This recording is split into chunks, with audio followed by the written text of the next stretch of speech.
오늘은 회개와 관련해서 왜곡된 혹은 잘못된 회개에 관하여 함께 공부하게 되겠습니다.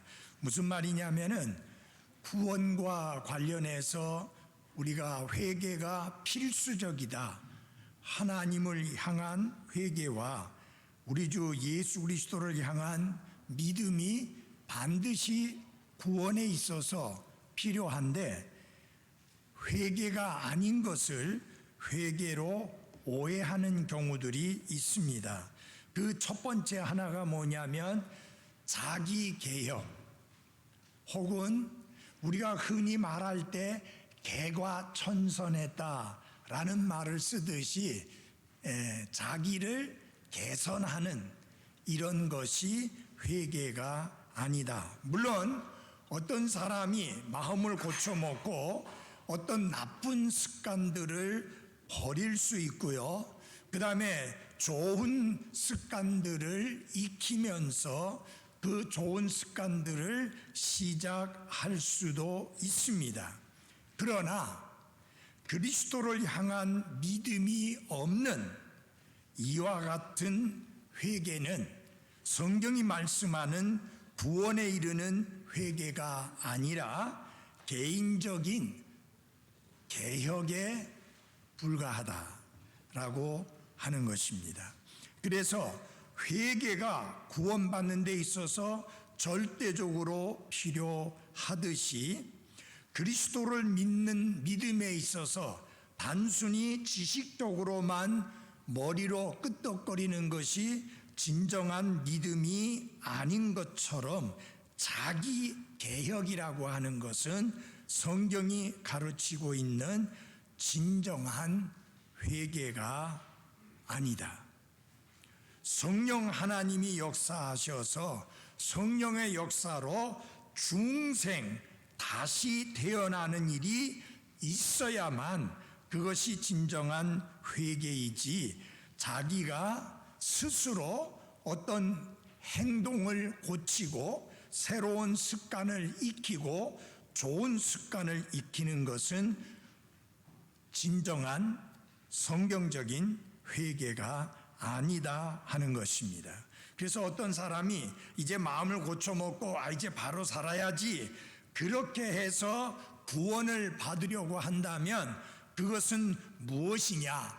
행위 구원이지, 성경이 가르치고 있는 진정한 구원의 행위인 구원을 위한 회개는 아니다 라고 하는 것입니다. 그래서 자기 개혁, 자기 개선, 이것은 진정한 회개가 아니다. 두 번째로 진정한 회개가 아닌 것은 뭐냐면 반성하는 것입니다. 자, 어떤 사람이 자신이 살아온 삶에 대하여 반성할 수 있습니다. 야, 내가 너무 잘못 살았구나. 그래서 후회하고 반성할 수 있지만 그것이 성경이 가르치고 있는 회개는 아니라고 하는 것입니다. 이 고린도후서 7장 10절에 보면은 세상의 근심이라는 말씀이 나오는데 이것은 무엇을 의미하느냐 하면은 자신이 잘못 행했을 때 그것이 들키고 그것이 탄로남으로 말미암아 느끼게 되는 근심이나 그 결과로 인하여 또 내가 대가를 지불하게 될 것이라고 하는 것에 대한 근심이나 두려움, 이런 것들은 진정한 회개라고 할 수 없습니다. 예를 들어서 여러분, 가룟 유다 같은 경우에 보면은 예수님을 팔아먹고 난 다음에 뭘 했어요? 후회했습니다. 그리고 반성했어요. 내가 죄가 없는 분을 넘겨주었다라고, 정말 내가 잘못했노라고 크게 반성했습니다. 근데 그것이 회개가 아닌 분명한 사실은 뭐냐? 그가 스스로 목숨을 끊어버린 것을 통해서 입증하게 된 것입니다.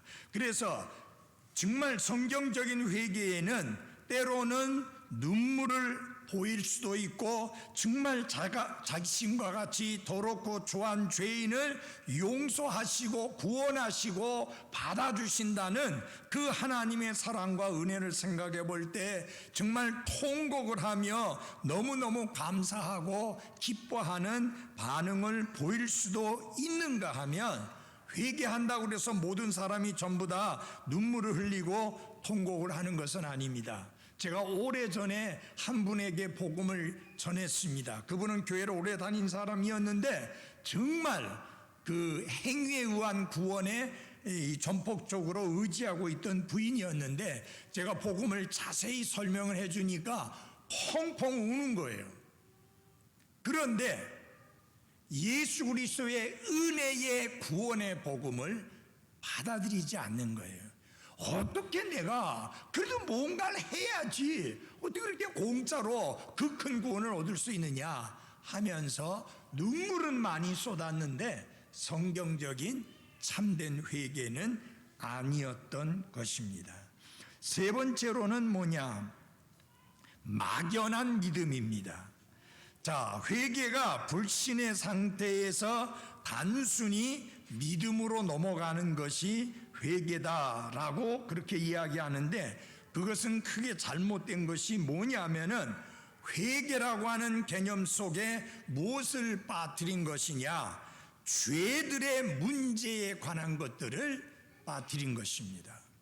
왜 사람이 회개해야 됩니까?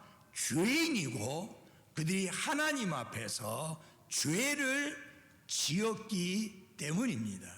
그래서 반드시 자신의 죄들에 대해서 분명한 인식을 해야 되고, 자신이 하나님 앞에 죄인이라는 사실에 대하여 분명히 인식을 해야 되고, 그래서 하나님 앞에 내가 죄인입니다 라고 하는 하나님의 용서와 하나님의 깨끗게 하심을 원하는 진정한 돌이킴, 회개가 있어야만 하는 것입니다. 그러나 그냥 예수 믿으면 그 속에 다 회개도 들어있다 하는 식으로 그저 믿기만 하면 된다 라고 하는 것은 잘못된 것이다. 지난주에 말씀드린 대로 회개 없는 구원은 없습니다. 회개와 믿음은 반드시 구원에 있어서 필수적인 두 가지 요소입니다.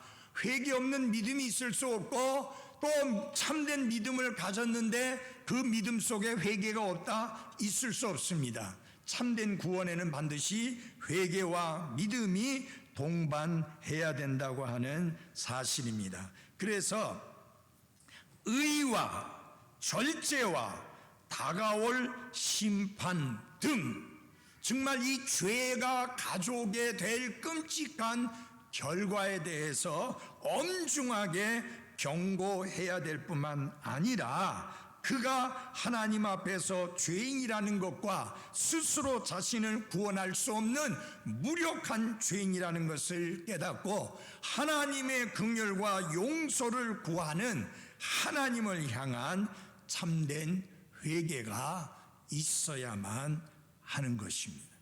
그래서 예를 들어서 영접 기도만 하면 구원을 받는다? 아니죠. 회개 없는 믿음은 참된 구원을 가져다 줄 수 없습니다. 지난주에도 계속 말씀드렸지만 하나님을 향한 회개, 우리 주 예수 그리스도를 향한 믿음, 그래서 회개와 믿음이 없이는 그 누구도 구원에 이를 수가 없습니다. 그래서 사람들이 이 통계 숫자를 굉장히 좋아합니다. 몇 명이 구원받았다, 몇 명이 예수님 영접했다, 이렇게 해서 예수님 영접하는 기도했다, 이런 식으로 해서 그 숫자에 상당히 민감하는데, 중요한 것은 그가 진정으로 구원받은 사람이라면은 성경적인 말씀에 따라 침례에 순종해야 되고, 그리고 침례에 순종할 뿐만 아니라 교회 안에 더해져서 교회 안에 머물면서 주님을 섬기는 아름다운 변화가 있어야 되는 게 맞습니다. 그러나 그저 단순히 믿기만 하면 구원에 이른다라고 하는 것은 복음의 반쪽만 전하는 것이다. 진정한 회개가 없이는 구원이 있을 수가 없다라고 하는 거 분명히 기억을 해야 될 필요가 있습니다. 자, 이러다 보니까 어떤 이상한 가르침이 생겼느냐 하면은 여러분 들어보셨죠? 그리스도의 주재권 구원이라고 하는, 주재권 구원이라는 것 들어보셨죠? 로드십 살베이션이라고 합니다. 주재권 구원이라고 하는데 이건 뭐냐? 진정 구원을 받으려면 100% 그리스도께 자신을 내어드려야만 구원받을 수 있다. 무슨 말이냐면 예수 그리스도께서 그 사람의 삶 속에서 전적으로 100% 주님으로서의 주재권을 가지고 그 사람의 삶을 주장하고 다스리고 그는 그 그리스도께 절대적 복종을 하는 이것이 없다면 그것은 진정한 구원이 아니다라는 식으로 가르치는 겁니다. 그래서 진정한 회개가 아닌 것 중에 하나가 뭐냐? 삶을 그리스도께 100% 내어드리는 것이 회개다. 자, 여러분 보십시오. 이것은 어떤 죄인에게도 불가능한 일입니다. 왜냐하면 예레미야 13장 23절에 보면은 표범이 그 몸에 생긴 반점을 제거할 수 있겠느냐? 그리고 피부가 검은 사람이 그 피부를 하얗게 만들 수 있겠느냐? 만약 그게 가능하다면 악에 익숙한 너희도 선을 행할 수 있으리라. 이건 뭘 말하는 거냐? 인간의 본성이 타락했고 부패하고 악하고 죄악되기 때문에 절대로 여러분 그의 행위를 통해서 하나님이 됐다, 그 정도면 훌륭하다라고 받아들일 수 있을 만한 그런 행동이나 행위나 생활을 보일 수 있는 사람은 한 사람도 없습니다. 제로입니다. 그런데 그리스도께 100% 삶을 내어드리고 그분으로 하여금 주인이 되게 해야만 구원을 받을 수 있다라고 말하게 되면, 그게 진정한 회개라고 말하게 되면 이 또한 무슨 구원이냐? 행위 구원입니다. 사람이 행위를 통해서 구원받을 수 있다라고 하는 고약한 잘못된 가르침입니다. 이것을 주재권 구원이라고 합니다. 미국의 존 맥카더라고 하는 목사님이 있습니다. 그분이 처음에는 이런 주장을 안 했는데 사람이 구원받았다라고 하고도 교회도 안 나오고 사람이 구원받았다고도 했는데 변화되지도 않고 그런 것을 오래 지속해서 지켜보다 보니까 야, 이거 안 되겠다. 이거는 가짜 구원이다. 그래서 그가 주장하기 시작한 게 뭐냐면 로드십 살베이션이라고 하는 주재권 구원이라고 하는 것을 주장하고 가르치게 된 것입니다. 자, 이것은 그럴듯하고 듣기에 상당히 설득력 있는 이야기 같지만 성경은 아닙니다. 여러분이 한번 예를 들어 보십시오. 예수님의 12 제자 중에 100% 그리스도의 주재권을 인정하며 그런 삶을 살았던 제자가 누굽니까? 예수님이 십자가에 달리시기 전에 로마 군인에게 체포됐을 때 다 도망갔습니다. 정말 예수님을 주님으로서 100% 그분께 드렸다면 목숨을 내놓고 그 자리에서 자신의 신앙을 지켜야지 왜 도망갑니까? 베드로 같은 사람은 뭐라고 해서 예수님 모른다고 부인도 하고 맹세도 하고 심지어 저주까지 했습니다. 만약에 주재권 구원에 의하면 베드로도 구원받은 사람이 아니에요. 그 다음에 또 끔찍한 거 뭐냐? 주재권 구원이다. 예수님을 100% 철저하게 주인으로 인정하고 따르고 복종해야 된다. 얼마나 오랫동안 해야 됩니까? 몇 년 동안 해야 됩니까? 50년 동안 잘했는데 51년째 되는 해에 그렇게 못하다가 죽었다. 그러면 그 사람은 어떻게 되는 겁니까? 이렇게 행위에 의한 구원을 주장하게 되면 구원은 그냥 무너져 내립니다. 어느 누구도 구원받을 수 없습니다. 그래서 주제권 구원은 성경이 아니다. 로마서 10장 13절에 보면 누구든지 주의 이름을 부르는 자는 구원을 얻는다고 분명히 말씀했습니다. 죄인은 하나님 앞에 자신이 죄인인 것을 회개하고 예수 그리스도를 그의 구원자와 그리고 주로 받아들여야 되는 것 맞습니다. 그래서 Savior and Lord, 구원자와 주님으로 우리가 처음에 예수 그리스도를 마음속에 받아들인다고 할 때 그분을 어떤 분으로 받아들인 거냐? 단순히 우리의 구원자로만 받아들인 것이 아니라 이제 내 새로운 삶에 뭐가 되라는 거예요? 주인이 되시라는 거예요. 그렇게 받아들이는 거예요. 자, 그렇다고 하면 정말 하나님 앞에 죄인인 것을 철저하게 회개하고 예수 그리스도를 자신의 구원자와 주님으로 받아들였다고 하면 그게 거짓이 없이 사실이고 분명하다고 하면 비록 100%는 아니지만 그의 삶에 뭐가 일어나느냐? 변화가 일어납니다. 교회 모임에 출석을 부지런히 하게 되고 성경을 읽게 되고 또 주님이 명하신 침례에 순종을 하게 되고, 그거는 자신이 하려고 애를 써서가 아니라 그리스도 예수님 안에서 새로운 창조물이 되었기 때문에 그렇게 되는 거예요. 제가 어떤 글을 읽어보니까 이런 내용이 있어요. 당신이 진정으로 구원받은 그리스도인이라면 교회에 가자고 애걸할 필요가 없다. 그렇잖아요. 이런 구원받은 그리스도인에게 교회 가자고 교회 나와야만 된다고 애걸하고 그거 이상하잖아요. 구원받은 그리스도인이 주님이 이 땅에 허락하신 지역교회에 함께 모여 영과 진리로 경배 드리는 것은 자연스러운 것이고 당연한 것입니다. 그런 변화가 일어나게 되는 거죠. 그럼에도 불구하고 예수 그리스도를 구원자와 주님으로 받아들인다고 하는 것이 하나님께서 즉각적이고 완전하게 삶의 모든 것에 주님이 되는 게 아니라면 그것은 구원받은 것이 아니라고 하는 주제권 구원을 의미하는 건 아닙니다.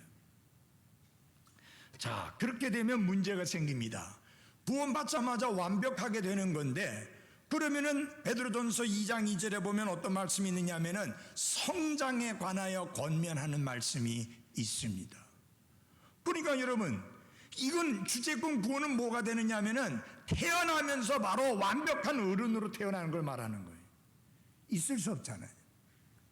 그 다음에 또 중요한 게 뭐냐? 사도 바울조차도 육신에 대해서 이야기했는데 사도 바울조차도 그가 구원받은 지 15년이 지난 후에 고백을 합니다. 내가 원하는 바 선은 행하지 아니하고 원치 아니하는 바 악을 행하는도다. 근데 왜 그러느냐? 내 속에 육신이 있어서. 그래서 그렇게 된다. 근데 주제권 구원대로 하면 육신이 없어야 돼요. 그러니까 안 맞는 것입니다. 그 다음에 로마서 12장 1절 2절에 보면은 너희가 이 세상과 동화되지 말고 생각을 새롭게 함으로 변화를 받으라. 형제들에게 사도 바울이 권면합니다. 생각을 새롭게 함으로 변화를 받아라. 여러분, 한 번에 구원받는 순간에 완벽하게 변화돼서 더 이상 변화가 필요하지 않는 사람이 된다고 하면 이 로마서 12장 1절 2절은 있을 필요가 없잖아요. 이 세상에 동화되지 말라는 말씀 할 필요가 없잖아요. 그래서 이 100% 이제 그리스도께로 향한 헌신을 하는 게 회개다라고 하는 것은 잘못된 가르침인 것입니다. 자, 여러분 잘 보십시오. 예수님을 주인으로 받아들이는 그 놀라운 사건은 우리가 죄로부터 돌이켜서 하나님께로 향하고 예수 그리스도를 우리의 구원자와 주님으로 받아들이는 순간에 우리의 삶에 일어나는 변화입니다. 물론 100% 계속 그렇게 100% 하지는 못해도 생각이 달라지고 행동이 달라지고 태도가 달라지면서 어떤 걸 인정하는 거예요? 예수님이 나의 주인이고 예수님이 나의 주님이십니다. 그건 알고 있죠. 그걸 인정하는 거예요. 중요한 것은 뭐냐면은 매일매일의 생활 속에서 예수 그리스도를 주님으로 인정하며 그 주님께 우리 자신을 내어드리는 것입니다. 그게 로마서 6장의 말씀이에요. 너희가 죄에 대하여는 죽은 자요 그리스도 예수님을 안에서 하나님을 향하여는 산 자로 여길지어다. 두 가지를 말합니다. 너희들은 죄에 대하여 죽은 자이다. 그것을 알라. 알라 그랬습니다. 그 다음에 두 번째는 그 알 뿐만 아니라 그걸 매일매일의 순간의 삶 속에서 인정하라. 여겨라. 레콘. 그걸 인정해야 됩니다. 아멘. 매일의 삶 속에서. 근데 그걸 인정할 수밖에 없어요. 진정으로 회개한 사람은. 왜? 태도가 바뀌어졌기 때문에. 자신의 주인이 바뀌어진 걸 아니까. 그 다음에 성경은 더 적극적으로 말합니다. 알고 그렇게 인정할 뿐만 아니라 그렇게 여길 뿐만 아니라 그 다음에는 너희 자신을 하나님께 드려라. yield 드리라고 합니다. 그래서 세 가지 중요합니다. 알아야 합니다. 우리가 죄에 대하여는 죽은 자인 것을, 하나님을 향하여는 산 자고 죄에 대하여는 죽은 자예요. 그거 분명히 알아야 돼요. 근데 그 알 뿐만 아니라 그걸 인정해야 돼요. 매일의 삶 속에서. 더 나아가서 우리의 몸을 하나님께 살아있는 희생물로 드리는 삶을 살아야 하는 것입니다. 자, 그 다음에 끔찍한 게 뭐냐면은 하나님께서 임의로 베푸시는 것이다. 이거 쉽게 말해서 뭐냐면 하나님께서 구원하기로 작정한 사람에게는 회개를 주신다. 회개의 선물을 주신다. 그러니까 하나님이 구원하시기로 하나님이 예정하시고 작정해 놓은 사람이 아니라면 안 주신다. 성경의 세 구절을 가지고 사도행전 5장, 사도행전 11장, 디모데후서 2장 25절 이 세 구절을 기반으로 해가지고 회개는 내가 회개하고 싶다 그래서 회개하는 게 아니라 하나님이 회개를 선물로 주신다. 누구에게? 하나님이 구원하시기로 예정하고 작정한 자에게. 그것은 안 맞습니다. 절대로 그렇지 않습니다. 그렇다고 하면 하나님께서 모든 사람을 향하여 회개하라고 말씀하실 필요가 없습니다. 그렇잖아요. 모든 사람을 향하여 회개하고 복음을 믿으라고 말씀할 필요가 없어요. 왜? 하나님께서 구원하시기로 작정한 사람은 회개케 하시고 믿게 하시는데 왜 모든 사람에게 우리가 복음을 선포해야 됩니까?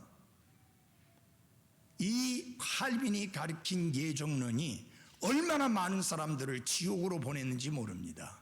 그것은 성경이 아닙니다.